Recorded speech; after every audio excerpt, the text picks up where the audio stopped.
Hello, genealogists. This is Craig with Just Genealogy. Today I want to talk about three things. I want to talk about names, I want to talk about dates, and I want to talk about places. So let's talk about names first. And the reason I'm doing this is because you have to become consistent. If you're not consistent, you're going to be confused over time. So names should be put in your database, in your records, in your files as completely as possible. In other words, I am known as Craig Scott, I'm known as Craig R. Scott, I'm known as Craig Robert Scott. My name is Craig Robert Scott. That's how I should be in the system, as completely as possible. If a name is known, like Roberts, my middle name, you shouldn't be using my initial R.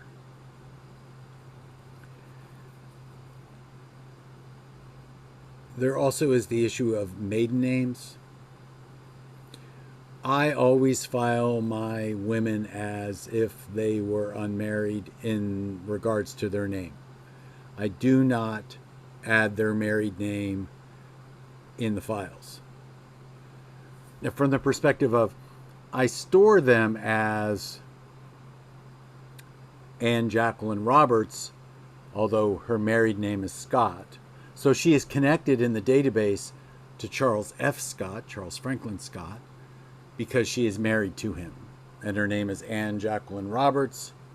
In my tree, her actual name is Anne Jacqueline Roberts Scott. But in the tree, I've preserved her maiden name. That's pretty much all I have to say about names. Sometimes I'll put nicknames in quotes.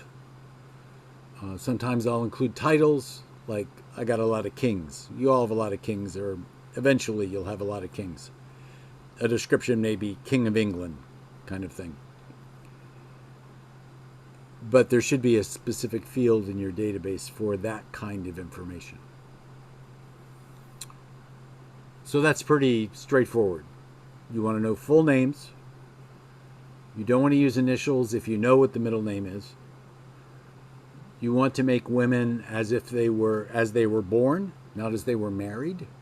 Now you can add as many married names as they need down the line, but in the database itself, she belongs in her family, the family of her birth. And that a husband is nothing more than a necessary or unnecessary attachment as you look at it. So let's talk about dates. Dates you could have a real problem with because Americans are strange about dates compared to Europeans. Usually in the United States of America, a date is written month, day, year. And then you always have to wonder, well, is it day, month, year?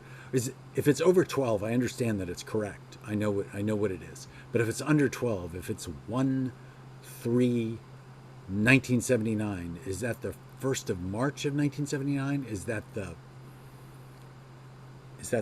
3rd of January of 1979? What's it going to be? So as a genealogist, my recommendation to you is that you use military dates. So the date would be written as 17 April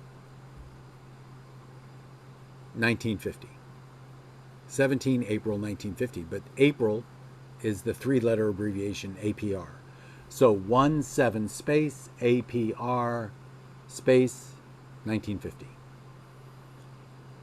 Now, some people are of the opinion that if it's a single digit, you should leave it as a single digit. I am not of that opinion.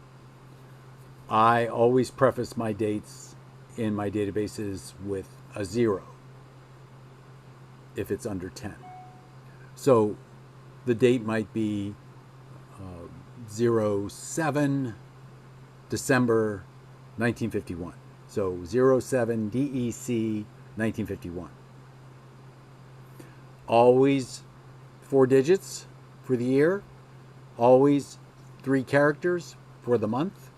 Always 2 characters for the day. So always write them as day, month, year. And if you do that consistently, you'll never have any problem figuring out what the date might be. Now, if you have any difficulty remembering what the 3 digits are, or the 3 letters are for the month, you'll find them in the Chicago Manual Style. You'll also find them everywhere else for that matter. Years should always be 4 digits, so there won't be any confusion. Not truncated. If a date is not known, you could say about, ABT, or you could say circa,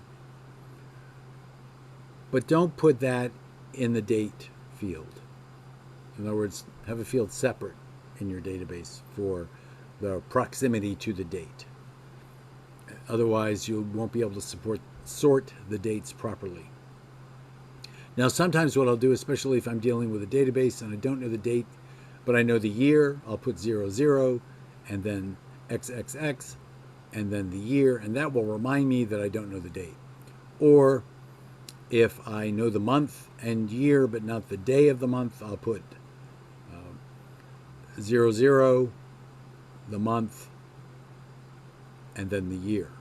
Now, I have been known on occasion, because I get confused, to put XX for the day when I know the month, but generally I don't do that anymore. I used to in my youth. So always remember to record your dates as completely as possible. Now, places are going to be a problem. You should put places in your database for at the time that they existed. So, for example, county formation is very important to us. Eventually, I'll talk about county formation and how to learn about county formation and what it means for us. But let's take a look at an example that I had recently with someone who was in Grayson County, Virginia. But this person was in the Virginia militia, and Grayson County, Virginia didn't exist while there was a Revolutionary War militia unit. It existed after that. So I had to know what county that he's actually in the militia in, and he was actually in the militia of Montgomery County. And I think we're talking about Enoch Osborne back a few weeks ago. If I were to put that he was in the Virginia militia, I would put that he was in Montgomery County, Virginia. Although it appears to be obvious that him living in Grayson County later, he didn't actually move, the county moved around him. And that's the issue.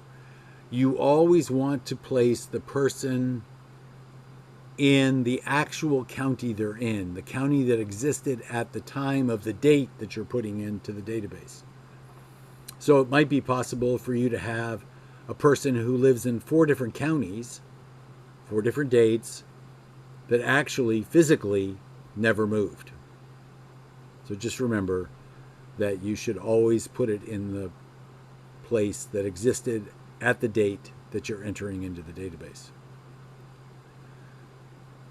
A good example in my own family is my Samuel Thomas Scott, who's born in North Carolina in 1771, but lives in Davidson County, Tennessee in 1780 something, maybe 90s, early 90s. Well, I can't find him in Davidson County, Tennessee prior to that. And Davidson County, Tennessee is not Tennessee prior to 1792.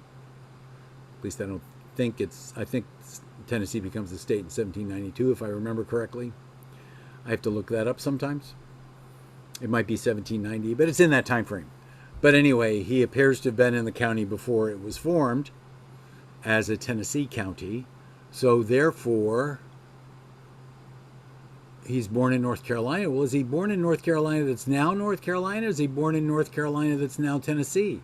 I've never actually determined that. I actually think he was born in North Carolina that is North Carolina today, but I can't prove that.